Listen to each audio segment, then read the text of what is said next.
Kia is the place to be.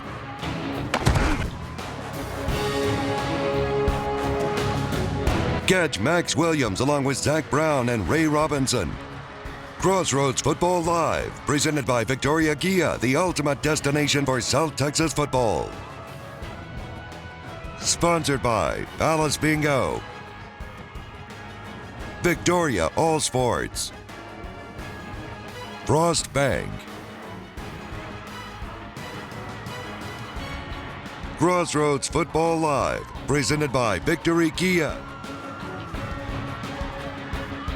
Welcome to Crossroads Football Live here in Week 7. Here we are, everybody. I'm your host here, Max Williams, and tonight we got some interesting games we're going to look at here. Were there any surprises? Were there anything that we looked at? And one of the first games we're going to go to, again, is how about the Bloomington Bobcats? And we talked about in the past couple of weeks, will they get a massive win over Kenedy tonight? Let's see the highlights here in this one. Bloomington, they're looking to make history tonight. They're trying to win 3 straight district games with the win. Will that happen? Let's see. And how about the start, though, from Kenedy? They get on the board first, and they get a touchdown. How about that for the Lions? They respond then right back. How about the run there inside the goal line? Touchdown, Kenedy. They start off strong. They got up with an early lead here, and it just looked tough here for Bloomington. The next play after that, a touchdown then respond by Kenedy from number 1. They get into the end zone, take care of business, but Bloomington not done yet. How about the run here? Staying in business. Look at that run here. There, Amari Gardner finds a way, pushes in all the way, getting some help there from his teammates inside there to the goal line. Fighting back is Bloomington. Response there. How about a little sweet play? And then somehow it works out. They get into the end zone here, but will this be enough here in this game? This game went back and forth, and Bloomington, the win streak there ends for the Bloomington Bobcats. They lose this game here 39 here to 28 to Kenedy. And again, they're going to have to try to respond because they're at Weimar next week. Now, one person who was at the game here tonight was sports reporter Zach Brown. And Zach, I mean, we looked at this game. It was tough. He was with a couple of players and coaches here from after the game to talk about how this loss was for Bloomington, how they're going to have to respond back next week. Yeah, thanks, Max. So we're here with the Bloomington Bobcats, and Coach, not everything went you guys' way today, but kind of talk about what you told the guys afterwards, because they're not out of it, but they kind of seem to be a little bit down right now. The first thing I told them was about timing is everything. And adversity makes a man out of you. So right now wasn't the time. I think we're going to get the opportunity again. We're definitely far from being over. We get some things to go back and work on, and we can learn from this. For sure, you guys get a pretty decent Weimar team next week. What's it going to take to be able to regroup and walk out of there with a victory and keep these playoff hopes alive, because they're not done yet? Starts Monday at practice. Perfect practice is what we need to do. Come in hard, stay focused. It's not over with. Let's keep going. Awesome, Coach. Thank you so much. Thank you, sir. Appreciate you. Get some of your guys. I know you got some stars over here going to bring in Newman, man. All right, hey, man, so obviously tough game tonight. Tough game tonight. You guys had a chance to go 3-0 and really control your destiny for the rest of the season. You didn't get it done, but what do you kind of tell your guys in that locker room as one of the captains of this ball club? Oh, we just got to lock in and execute. We came out in the first half and tried to fill things out, but we need to come out in the first half and just put everything we got out there. For sure. And what do you think kind of went wrong today? Because, I mean, this wasn't the same Bloomington team that I've seen the last couple of weeks. You guys seem to maybe be a step below the standard that you guys set earlier. What do you think kind of went wrong for you guys? The difference was the Flatonia game. We came out and we played our hearts out, but this game, first half, we just didn't play to our fullest. Gotcha, for sure. Now I got one more guy to kind of squeeze in here as we try to get all 3 of these guys. Now, you seem pretty hurt after the ball game. I mean, you guys had a lot of expectations tonight, but the community's still behind your back. I mean, what's kind of going through your mind right now after such a tough game? I'm disappointed, yeah, that we lost, but I know that we're a family, we're a team. We'll come back next week even better and stronger. We got to learn from this and carry on for next week. For sure. And even though you guys, made mistakes tonight and some of you guys feel like you could have done better, your coaches still had your backs at the end of the night. They gave you guys a lot of encouragement. What does that kind of mean to you to know that even when things go poorly, these guys are still around you? It's very good. It's like, it means a lot to me because the old Bloomington, we didn't have a lot of that. So this the whole new year is better and everything coaches wasn't after it was.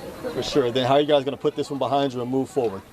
Starts on Monday, practice on Monday. That's just what he said. I can tell that you guys do a great job of preaching the message to these guys. These guys are very much bought in.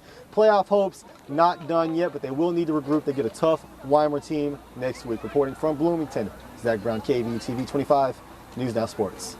All right, Zach, so tough one there for Bloomington. Hopefully they can respond next week at Weimer. Well, how about Victoria West? They went to San Antonio to play Alamo Heights in the battle of undefeated teams. This one was a big game for both sides. Who would get the win in this one? Who would get their first loss?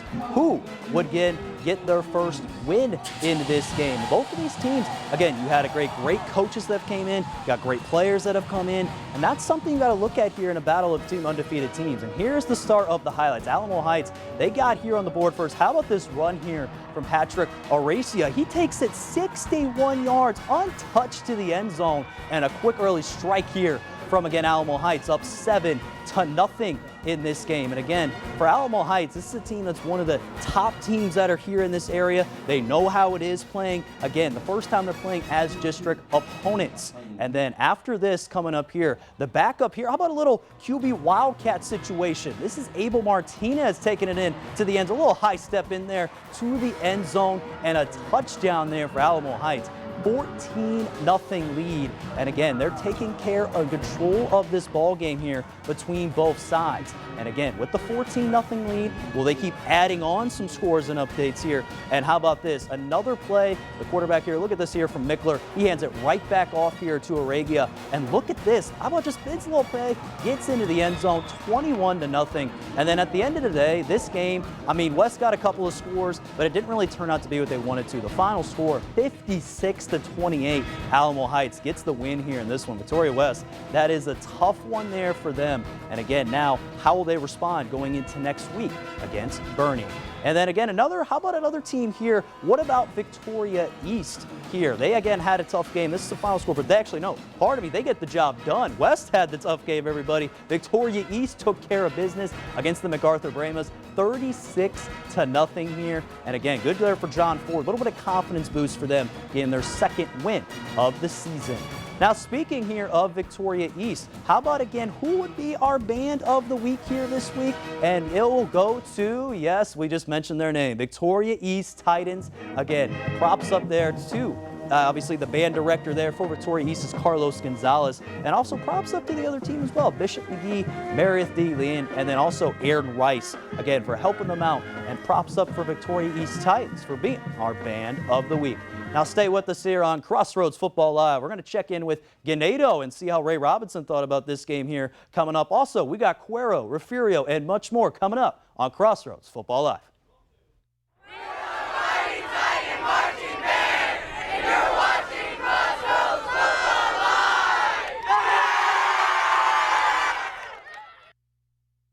This portion of Crossroads Football Live is brought to you by Victory Kia.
All right, Crossroads, we're back here on Crossroads Football Live. We talked about Bloomington, again, a tough one tonight there against Kenedy. We talked about both Victoria teams. But how about one of our top teams in our area, and the Kenedy Indians? They played at home tonight versus the Weimar Wildcats. And Kenedy, they're looking again to dominate in district play, take care of business in this one. And again, against a Weimar team that has been good up and down the entire year. But let's go here to the highlights. How about this throw from Bryce Ullman? Nice little pass to a touchdown. And how about Kenedy? Quick start on the offensive end. They get up there 7-0 here in this game. And Bryce Ullman, he's one of those quarterbacks that has just been one of the top players here in this league. And this was a low snap here to Ullman. It doesn't matter. Look at this throw. Gets it a little bit underthrown, but actually got picked off. Again, the tough snap, didn't get the situation, so tough one right there. But you know Kenedy, they're a tough team. They take care, and they get a big-time play after that. How about the run here to the house for a touchdown here? Kenedy gets back and takes care of it on that one. And, you know, if you've heard this before, Bryce Ullman, I mean, he finds this kid here. How about Kane Hayden to the corner of the end zone there? What a play once again for the touchdown there for Kenedy. And Kenedy, how about this? No surprise here, 41-0. Kenedy keeps dominating. Again, they had that one hiccup against East Bernard, and then now they're responding back against Weimar. They play at Schulenburg here next week. And Kenedy, again, this is one of our teams that has been consistent, and I know Ray Robinson knows this because he was at the game tonight, and he had a chance to talk with the head coach of the team in Craig Nairn. So, Ray, what do we got? Max, we are deep in district play, and Kenedy Indians continuing to make a statement, beating the Wyoming Wildcats 41-0. And I got Coach Josh Irvin. So, Coach, how are you feeling after this impressive victory, sure to say? Oh, feeling good. I thought our defense did a great job in preparation all week. They had a really good week of practice, and it showed tonight. And I'm excited with how everyone played. Okay, great. One thing I noticed, games that I've been seeing with you guys are passing, do a lot of passing, but I know it's a lot of rushing offense in the second half. Can you just talk about, what's been going on in that? Yeah, the offensive line, they've been getting better every single week. The running backs are getting better, and they were doing a really good job. We thought of opening up holes for the running back, and that's one of the goals that I think every team has. Not only do we have to be able to throw the ball really well, but we're going to have to be able to run the ball really well if we want to keep getting better and be able to make a run at the end of the season. Okay, good. The end of the season, and we're pretty much deep in district play. How do you guys feel? Do you feel like we're firing on all cylinders? Is this a flawless victory, should you say? No, definitely not. And that's the exciting thing, is that tomorrow morning when the kids come up is we're going to be able to see some of the stuff that we didn't do well and that we need to correct. And then next week correct that as we're getting ready to play a really good Schulenburg team. And if we can keep improving every week, we're excited about how things are going. Awesome. I'm looking forward to it, Coach Irvin. Thank you so much. Yes, sir. Thank you. No problem. Max, back to you. All right, thanks, Ray. And actually, pardon me before, that wasn't there Craig Nairn. That was Josh Urban, the head coach for Kenedy. So props up there to Josh Urban there for the Kenedy Indians. But Ray also had a chance to speak with Vince Salvatore about the game as well. So, Ray? Max, we are deep in district play, and the Kenedy Indians making a statement once again, beating the Wyoming Wildcats. And I got one of the running backs, the stars of the Kenedy Indians, Mr. Vince Salvatore. Vince, how you feeling after tonight's game? I feel good. I'm glad we came out with the dub, but we got to work on some stuff. We got to fit better. We got to run better. Everything can get better, that's all. Okay, man, I like that attitude. When you look at the scoreboard, it doesn't show it, And so, where does this feeling of, getting better coming from? Because, obviously, your coach is very, focusing on the game. But, how do you feel? What is one thing you feel like you need to focus on tonight's game? I mean, you needed to focus on for today. I think that I can focus on, having better vision running the ball and fitting better on defense, with getting down the line and getting under pullers. Is one of my main focuses for that. Okay, cool. And Kenedy's been a team that has been one of the most passing teams in the Crossroads area. You're one of the vocal points in the rushing offense, and I noticed a lot of Kenedy doing a lot of rushing in the second half, man. So can you just talk about your role and how you fit in and how you've been able to bring your rushing attacks into the game? I'm just glad that my coaches give me the opportunities that I get and that my O-line blocks me the way they do. And if we keep that up, keep getting better every day in practice, and we'll just keep getting better. All right, cool. Thank you, Vince. Yes, sir. All right, appreciate it. Max, back to you. All right, Ray, props up there to Ganado. A good big-time win over Weimar tonight. But let's go over to 4A team in the Cuero Gobblers. They played home versus Rockport Fulton here. And Cuero, they head in this game after they come back victory over Harlingen. Their last win. Rockport Fulton, they survived a win over Hallettsville. But how would, again, this game go? Rockport, they got on the board early. How about number 4, Sean Howell? He takes it there all the way to the house, a 20-yard touchdown. The Pirates of Rockport take the lead 7-0. But again, the Cuero Gobblers in this one, they're a team that always finds a way to respond back. They don't have their quarterback, their starter, Jackson Marie, but it does not matter. How about this throw there to Walker Dietz, number 12? What a catch. And gets in there to the end zone, getting excited. And Cuero, that would actually have a chance to take the lead in this one there, 14-7. And at the end of the day, Cuero, that would help them win the game, 34-14 over Rockport. They again get a big-time win over them in this one. And again, they play Sinton next week. That's a big-time game there for Cuero there next week. But how about the Refugio Bobcats? They played again in the 2A ranks versus Santa Maria down there in the Rio Grande Valley area. So how would this game go between both sides? And this one started off there with a fumble play on the play, and they get the touchdown. How about the defense making a play for Refugio? They get on the board early in this one. They're 7-0.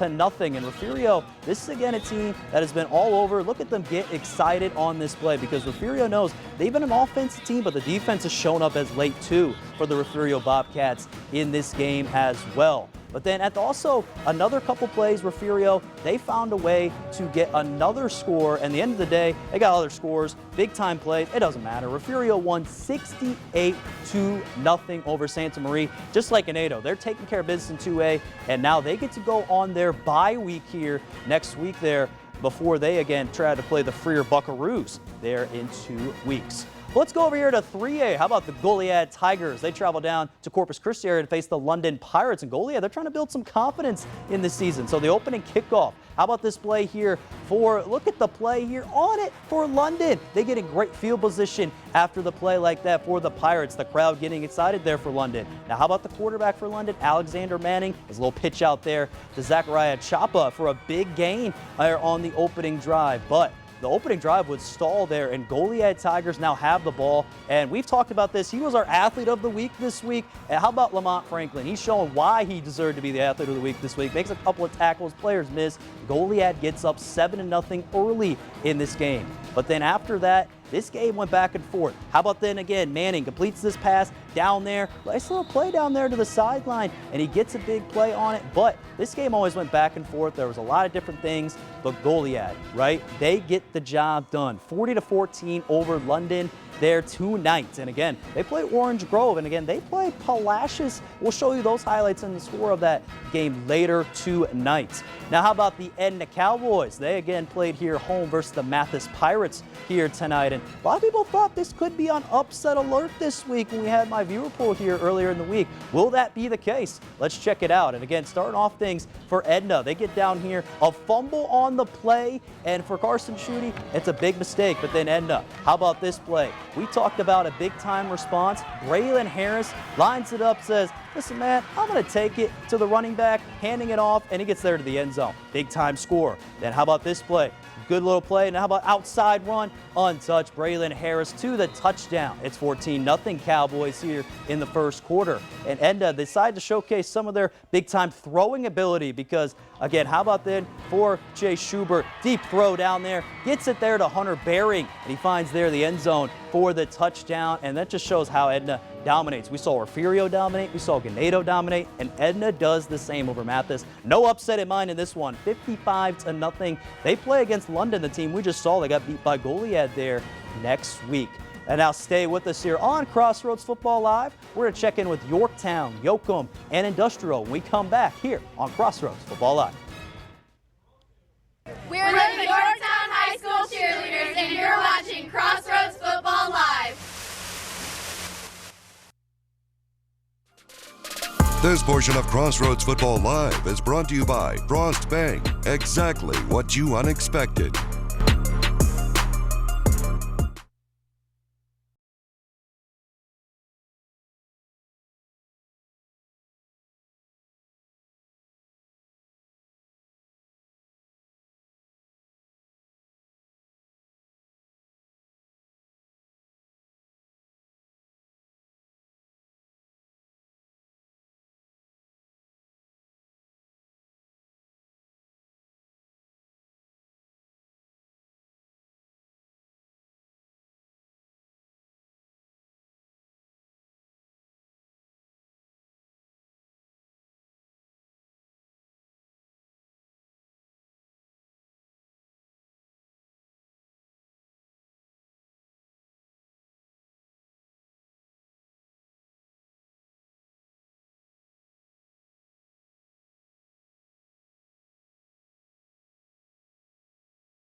Everyone, we back here on Crossroads Football Live, and we saw a couple of big games, right? Cuero, Refugio, Goliad. Let's go quickly here to 2A of the Yorktown Wildcats. They played against the Pettis War Eagles tonight. Yorktown, they had in this game 4-1 this season, atop a 2A division. And man, they took care of business in the first quarter. Yorktown had the ball, so the running back here fumbled it there. Pettis would take over quickly there and get it into the end zone. Jericho Sacco, number 0, picks it up for the fumble recovery. War Eagles on top early. Then after that, big play. The defense was a huge part in this game. How about the interception there by Roman Reyna, the quarterback, over to Ethan Pitts. Gets it there in territory. Wildcats would get the possession. And then a lot of defense was here in this game. How about this one? Back and forth. How about a fumble play and get at it? But a lot of scores at the end of the day. Brody Medding had 3 touchdown passes, and they had a lot of more yards. And Yorktown in this game would get the touchdown with the running back from the quarterback. Final score in this one, 63-19 over Pettis. And Yorktown, big time win. They're one of those teams you got to keep an eye on there in 2A. For sure.